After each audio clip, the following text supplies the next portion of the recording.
Shalom guys! Alam niyo ba, nung unang pagdating ko dito sa Israel, problema ko talaga ang aking buhok na nanlalagas. Akala ko nung una, normal lang, kasi syempre naninibago sa tubig, sa weather, pero hanggang sa umabot ng 1 buwan, lumalala na ang aking panlalagas ng buhok hanggang sa 6 months. Hanggang sa isang araw, napansin ng aking alaga na kumukunti na ang aking buhok.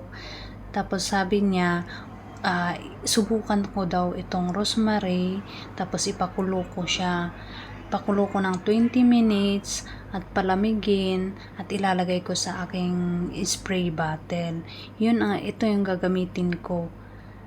Umaga, gabi, bago matulog. Tapos nung ginamit ko ito, after 7 days, napansin ko na gumagaling na, kumukunti na yung panlalagas ng aking buhok.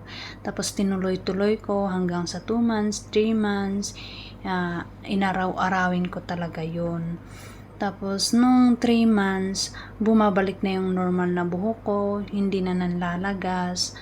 Tapos noong pang 4 months ko na yun, every other day ko na lang ginagamit yun. Hanggang ngayon, ginagamit ko pa rin once a week or 2 times a week. Pero syempre, disclaimer lang po, hindi ibig sabihin na pag umipik sa akin ay umi-epic din sa inyo. Depende po yan. Isa pang benefits niya ay pampahaba ng buhok. Mabilis humaba yung aking buhok. Yun ang napansin ko noong ginagamit ko. Tinuloy-tuloy ko. Tiyagaan lang po talaga. Hindi naman magic na pag in-apply mo ng 1 buwan, bumalik na agad, gumaling ka na agad. Kailangan consistency at tiyagaan talaga. So, yan lang. Thank you for watching. God bless. Bye-bye.